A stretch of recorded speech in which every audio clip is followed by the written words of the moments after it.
Harvest Moon won GBC.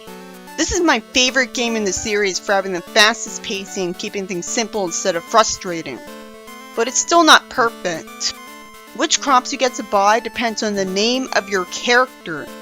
You need your name to have a symbol in its first letter to grow every crop. How are you ever supposed to know that? The capital letter name seeds are better, so this is only a problem if you want 99 of every seed.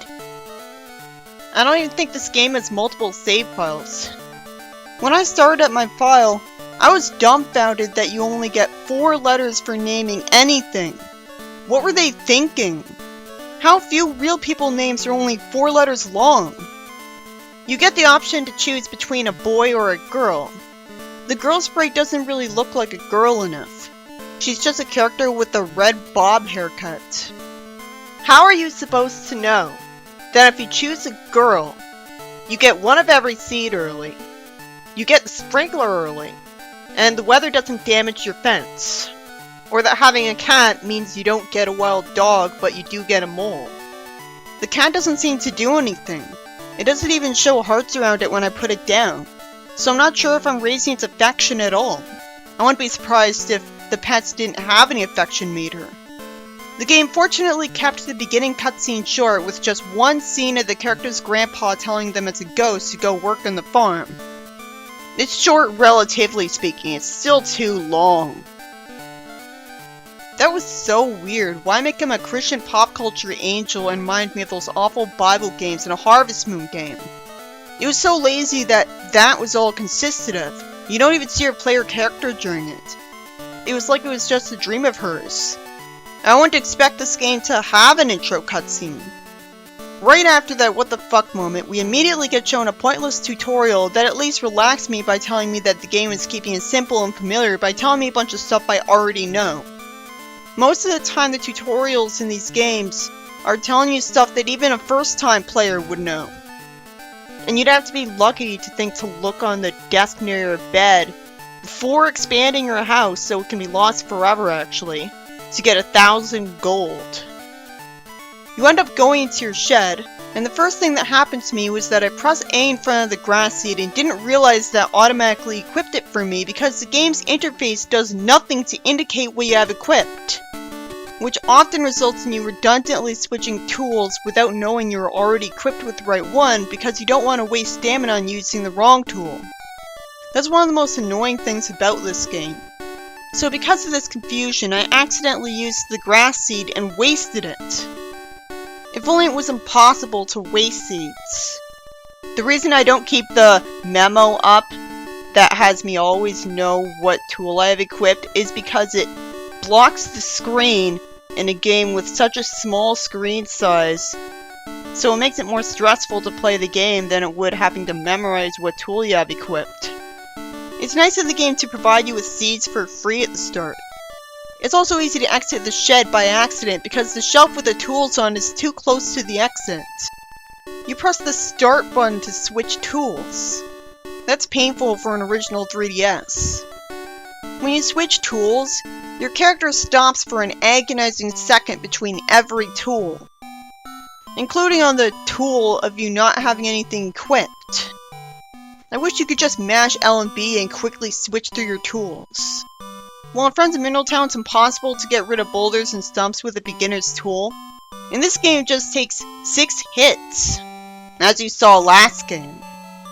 You just have to not be moving. It takes a bit too long to make a screen transition because your character stops for a second after you go out of a building on the farm. That can mean you can end up exiting the barn while facing the wrong way. The fact that you can put the timer on slow for the sprites just makes me wish I could put the time limit in this game on slow. But to be fair, that would make it take a lot longer to beat the game. Yeah, the sprites. I discovered them when I got curious about the door in the back of the shed and suddenly discovered a mine area with 3 harvest sprites in it, who all look identical, and are usually obsessed with just greeting you and then saying, "That's how humans greet each other, right?" in a bland joke that got on funny and played out the first time. You befriend them by giving them the mushrooms in the mine, but even that feels underwhelming because all they say is thank you and thanks. Like in the previous game, thank God time doesn't pass indoors. which makes how the hot spring in the mine works confusing, as you can't just stay in it for an hour to heal because an hour won't pass. It restores 20 stamina each time you jump in. You start out with a bunch of food and drinks at home that your character magically summons to herself at the various meal times of every day, and that restores some of your stamina, making up for wasting a second on you with an eating animation. I wish it didn't happen on days where I'm not doing anything to lose stamina. It's just a waste of food then. Your character shouldn't eat with a max stamina. If you go to the restaurant or juice bar, the first thing that's there will restore your stamina on the spot for 300 G. But the other items are ones where you buy 10 of them in bulk for 300 G, and you have to wait until the auto eat times. I kinda love the fact that you collect tools from a shed by standing in front of the actual tool and pressing A. It feels more immersive and realistic than going to a menu and getting a tool out of a toolbox.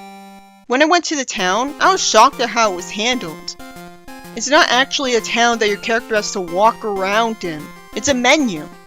Rather than wasting time trying to walk to where you want to go, you just select which store you want to go to and then you teleport there. Even then, once you're there, you don't see your player character wasting space in the screen. Just a well-drawn character portrait of one of the shop clerks. So you don't even have to waste time walking towards the clerk. I don't even know where the town's mayor is. The town feels so impersonal. Another thing oddly streamlined is that it seems like none of the stores have days off. At first I was impressed that even a Game Boy Color game could have rain in it, but then I couldn't stop staring at how the lighting didn't get darker when it rained. What a bad lighting effect. It just looks like it's daytime. It's more like there's this giant standing over your farm with a bunch of tiny sprinklers on facing you.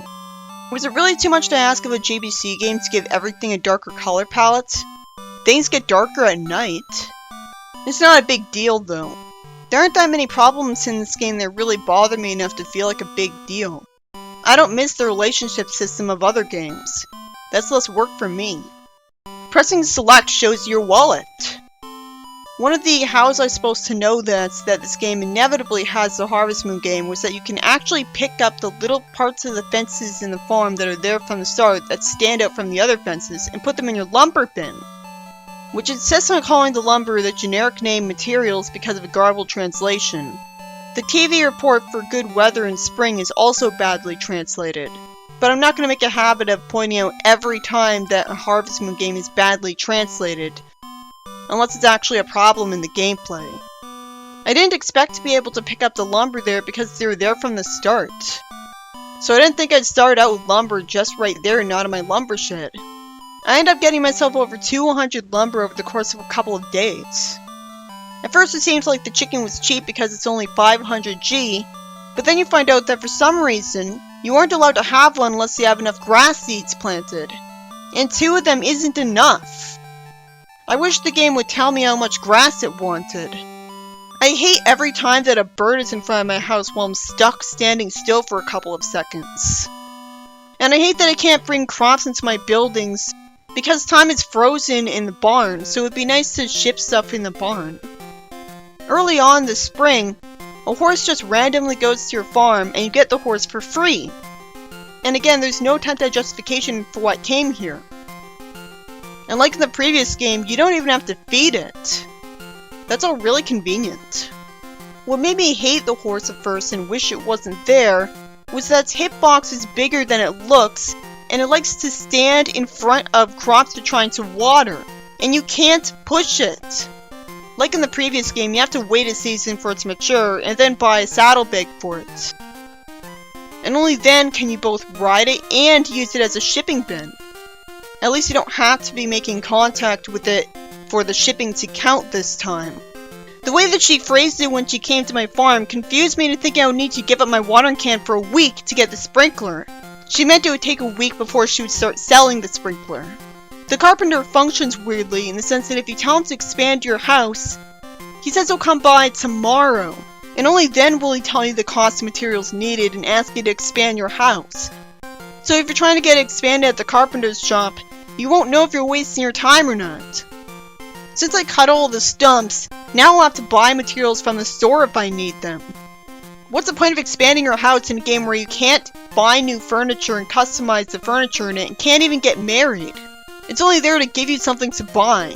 And it's a requirement for the best ending in the game, but you won't know that. It doesn't really make any sense in universe that you have to buy the materials in the first place. If he has them, why can't you just ask him to use his own materials? I hate placing a fence in this game, because most of the time you'll accidentally place it a tile ahead of where you want. Not outright most of the time, but it feels like it, because you always have to account for it. That sucks when you're trying to untill a specific part of the soil so that it won't get grass on it later. I didn't know they could manage to make placing objects suck. Also, at one point a villager asked me to go to a picnic on my farm. All that accomplished was wasting my time and forcing me to tend to my crops at night. They don't even say anything interesting. Why did they put that picnic in the game? Apparently to raise the happiness meter for your character that you can't see that should have not been in the game. Choosing to plant too much corn in one day would be a mistake early in the game. Trying to harvest all of them at once has you working so long that it actually reached 6 AM on me. Which meant that my character was super low on stamina after being pointlessly teleported back to her house. An unacceptable glitch in this game, aside from the possibility that your horse will never grow up, is that you still have to water your crops when it's raining if you harvested them. It takes a long time for the series to fix this problem, but it's worth mentioning again because it's a major problem. Like not having a bag. I cannot believe this made it past the bug testing. So eventually the main harvest sprite asks how your sickle is doing. It's unintuitive trying to get the harvest sprite to ask if you want the sickle upgraded. I answered no because I assumed that if I said yes, he'd have no reason to think the tool needed improvement. So I never got my sickle upgraded. When I gave him my hoe later, he kept it from me for longer than the 24 hours he stated he'd keep it for. The game means that you have to wait 24 real hours. And the Virtual Console version doesn't register that until you turn the actual 3DS off. This game autosaves, apparently. Why isn't an autosave in a lot more of these games? Well, because it's fucking annoying that every time you shut the game off and attempt to undo a mistake you made by reverting to an earlier save, you turn it back on just to discover that you saved that very mistake. But anyways, you wouldn't believe how you're forced to upgrade the tools. Apparently, according to a guide, you can press select a second time in a row and choose a timer option. The game will ask you if you want the help with the harvest sprites. Of course you would say yes. Then you'd be asked if you want the timer set to slow or fast. Any normal player would be confused at that, and think, why would I ever want the time in this game to be even faster than it already is? And I don't see the sprites work in my farm. It turns out they only work on the farm when the 3DS is off. And when that's the case, the in-game days progress on their own without your animals being fed. I know they can feed your animals. I guess they didn't like me enough to. They shouldn't need to be at max affection to feed your animals when not feeding your animals makes it hazardous to get their help. They work for you on emulator too. Maybe it's because I turned on real-time clock. If you leave the timer on for a week, it'd be the end of the year by the time you turn the game back on. Apparently, I had to not play the game again for 12 hours, because fast time cuts the time needed in half. I can't find how many in-game days progress with a real hour. What's wrong with simply letting me buy better versions of the tools in a store? That's what you can do for the watering can. I remember one time I had to use a hammer to free a harvest sprite that got trapped under a rock from an earthquake, so that was surprisingly dark. It sucks that I had to run off screen and come back to get the hammer because it looked like I was just abandoning him. I like that it felt like the game's overall story was progressing over time because there was an earthquake and there was more room in the small area of the mine that advertises the pickaxe. I say that because it's not like the cutscenes are that long, so they don't become an outright problem. Same goes for any events that happen when villagers come to your farm. There's a sign at the Harvest Goddess pond telling me not to throw anything into the pond. That's misleading because you have to throw the axe into the pond to get the golden axe. When it acts like something bad would happen if you did that. How are you ever supposed to know that's the axe specifically and nothing else? Just because the previous game did it doesn't necessarily mean that it would also be the axe. At least you'd have a chance of knowing what to do if you played the previous game. You have to look it up and throw your axe into the pond. And be honest with the harvest goddess when she tries to trick you into lying to her. There's a bunch of power berries you can only get on the first year. I checked my game again at 6 PM in real life and I had the super hoe.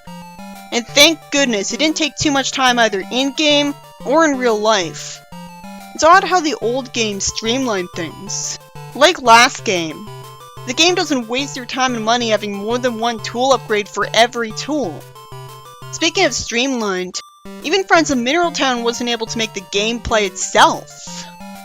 I'm so happy the Harvest Price did all this for me. It's so confusing that if you plant enough grass, at some point you can suddenly buy a coop's worth of chickens, even though we were just planting grass seeds one at a time. So I'd expect to be able to buy a chicken, and then not be able to buy another one. For some reason they thought not allowing you to name your chickens while letting you name your cows was acceptable in the GBC games. So they just saved me some time. Sadly, it's still possible to throw stuff and destroy them. This means that if your stupid chickens start blocking the way to the feed bin in your tiny chicken coop, you'll have no choice but to waste the feed. Or wait. Even if you try to put it back in the bin, it'll just be destroyed. And you can't hand feed them either. Feeding the chickens is actively a challenge because they all block your path in a cramped coop. I don't even know if picking up chickens raises their affection, but I don't see them get hearts around them when I do that, and you don't even talk to them. I hope it doesn't. That would be one less thing I have to do. You shouldn't have to trade a chicken with a friend that's the same number to get a golden hen. It should be an affection-based thing. I love that eggs have priority over chickens, so you pick up eggs instead, because that's what you care about. Although it will catch you off guard at first. You might throw the egg by accident the first time, because you're used to pressing A right after picking up a chicken. But every game should do this, because chickens always walk through the eggs as they move all over the coop. There were 2 times when a chicken got stuck in my chicken feed emergency supply and could not get out. A redhead looking like Malon from Zelda asked me for one of my eggs and overpaid, and I naturally assumed this was the entire benefit to selling her your eggs. Nope. Because the next day she says she wants a change because she overpaid. You have to say yes to get a happiness bonus. That's so clueless of the programmers to put in.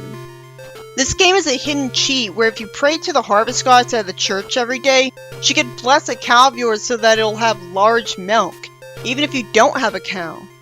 You'd be lucky if you discovered that though, because the first time you pray nothing happens. I wish this feature was in the Super Nintendo version to give the church an excuse for being there. Also, obviously it would be much better if praying prevented typhoons and blizzards. That's the obvious thing. Naming a cow a name with the symbol as the first letter makes them grow faster and produce better milk faster. It's nice, but you wouldn't know that without a guide. You can't accidentally make your animals mad by using a watering can near them and getting them watered. Good. When 2 cows are overlapping each other, you can only interact with one of them even when the other is clearly sticking out. Sometimes this can happen on its own. It's not like every animal makes a sound every time you interact with them. It was annoying in the later games hearing mooing every time you interacted with your cows over and over. And this is why voice clips can be one of the worst things that ever happened to gaming. They aren't necessary.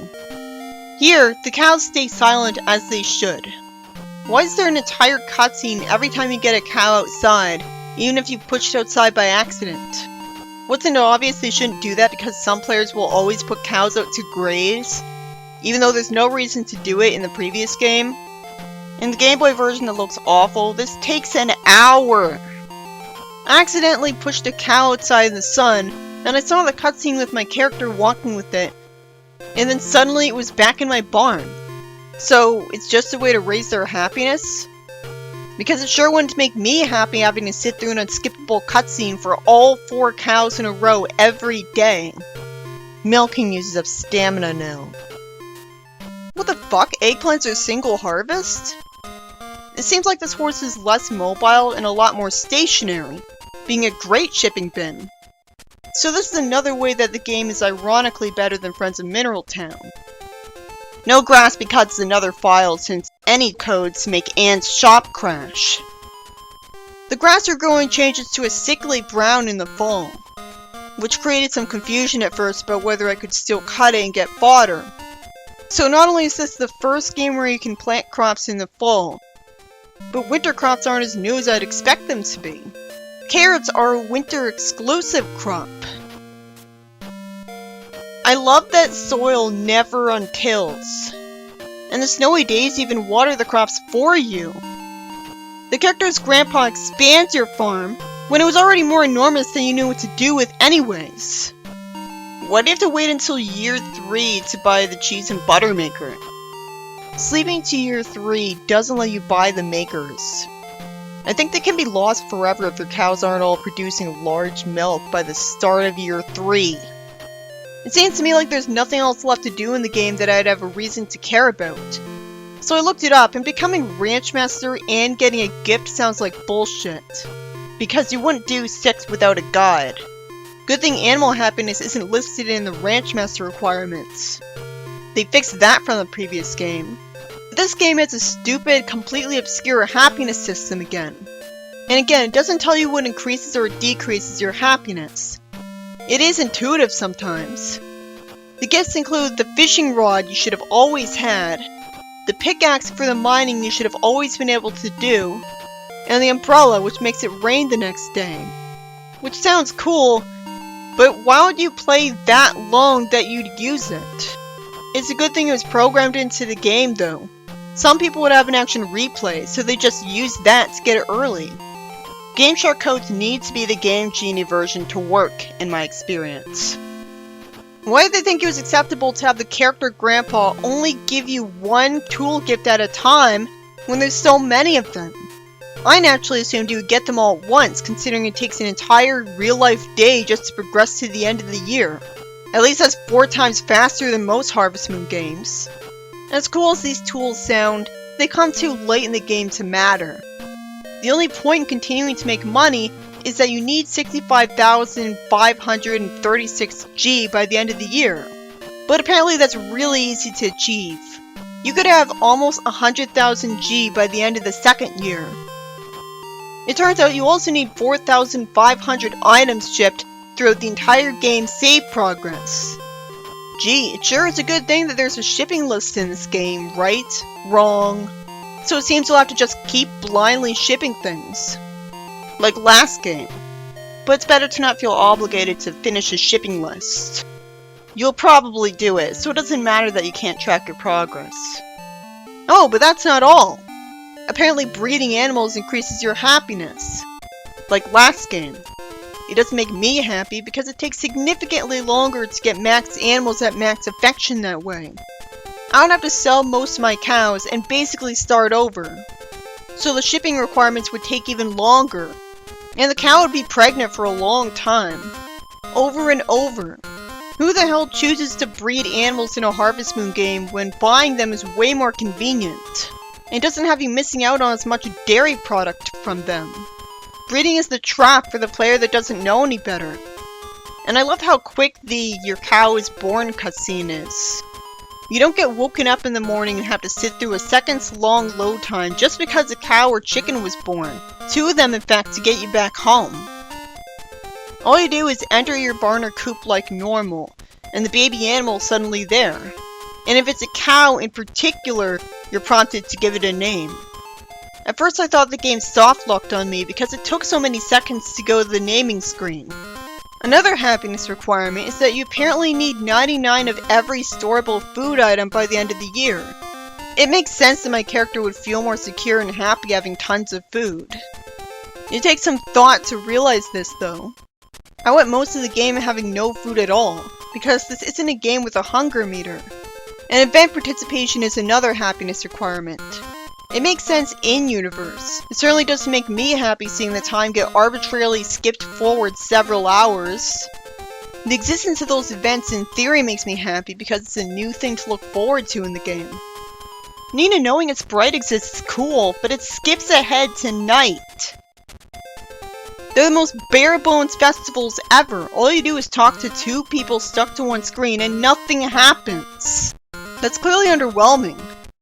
There's 3 people there. I write these from memory. You'd think the truly skilled and experienced player would start skipping them by habit. Well, you get a bite nearly instantly from the fishing rod. That can throw you off and make you press A too early before it even dips. The rod dips even faster than the sequel. But when you get used to it, it's awesome. The rod uses a shocking amount of stamina, quickly causing your character to make exhausted gestures after 7 fish are caught. What's the point of balancing it at this point in the game? Usually a fishing rod costs like no stamina. You're supposed to be able to fish all day. And the worst part is there's no shipping bin in the same room as the one measly place you're allowed to fish. The game does everything it can to discourage you from fishing. It makes sense because every fish is worth 300 G and no time passes indoors. So you'd only need to ship like 238 fish to end up with max money.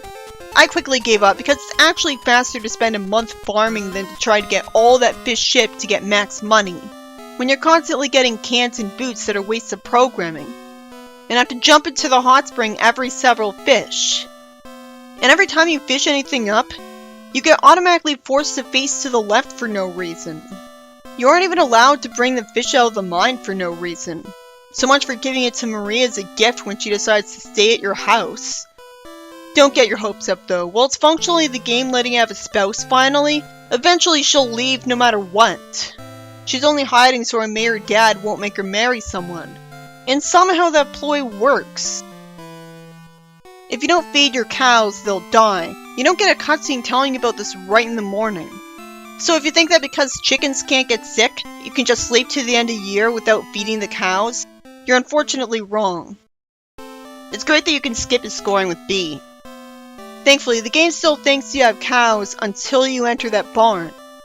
So it doesn't matter that you need a full barn and coop to get the tool at the end of the year. Of course, you're not going to know that. It is boring using the pickaxe over and over with no space between breakable blocks, which, shockingly, has no gems or ores in them. The only point is to find power berries. At this point in the game, you don't need them. They didn't plan ahead enough if you run out of stamina before you can get rid of all the rocks. Oh, thank God, they don't respawn after you go to the hot spring. I should have just been able to dig up these last power berries considering they're given to you too late. That was just mean of the game. So why should I care about the money bags at this point? Only a guide would tell you how to get to the secret room because you have to hit the wall 6 times. It's a good thing there's a flower garden in this game from the previous game that tells you how many power berries you have. You'd think it was just decoration, so you might not look long enough. It's a good thing it exists because the power berries don't play a jingle when you get them. So you can look away for 1 second when you're bored doing this and miss it. The whole game, I was looking forward to what the elf here would say differently to comment on you having the pickaxe. He doesn't say anything new. Thank goodness you aren't required to plant crops and harvest them in the same year to get a tool from that old man. By the summer of the 2nd year, I've already bought everything the game has to offer. That's the second biggest problem with the game. Too bad time skips ahead an hour from going to town. The soundtrack, while nice, is too short a loop. Like for the season music. At least the Sprite Mine music is stunningly good.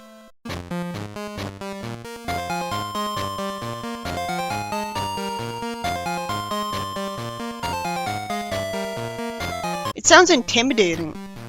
Like the sprites are planning to take over the world in an army.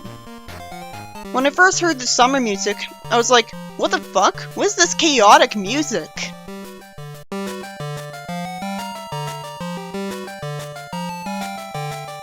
It's too bad the music restarts with every screen transition. Any little action causing a sound effect will overlap with the raining sound effect. How did this get past the beta testing? In conclusion, this is actually a great game, especially when compared to the sequels. A typical day in this game keeps it simple, but it's also fast-paced enough with a time limit that the game's addictive, letting you do so many days in a row. I always thought being fast-paced was necessary to make a Harvest Moon game fantastic, and this is the fastest game, so this might be the best one I ever played. The ranching is pretty acceptable compared to the sequel because the cows stay the fuck still, and you can only have 4 of each species at once. This means it's faster paced. I hate how cramped the coop is, considering that you can't feed chickens directly. But farming is great. The horse stays the fuck still, so he actually makes a wonderful shipping bin. I can't remember any time I threw a crop near him. And you get him really early. And you can't hoard crops anyways, so you don't have an excuse to play the game for too long. You get the sprinkler pretty early on, so watering is at least a little better. Of course, it sucks that you still have to water crops after harvesting them in the rain or planting them. While it's disappointing that you can't get married, it keeps the pacing fast that you don't have to do that. You don't have a bag to keep gifts in anyways. Even the fact that there's only a level design for your farm and the part underneath it, that at least keeps it fast-paced once again, because you can literally teleport to any building you want just by leaving your farm. And you can still forage mushrooms in the mine. And it's so convenient that the hot spring is just under your farm. And because it's all indoors, the mine doesn't even waste time on you on the time limit. You can just repeatedly hop into the water and fill all your stamina, which is even better than how it works in Friends of Mineral Town. What I really love about the game is all the annoying things that the later games do that it doesn't. No fertilizer system dragging things out. You can't accidentally hurt horses with the watering can. The screen transition does take too long, but it could be a lot worse. And the cutscenes don't drag on forever. Pacing is everything.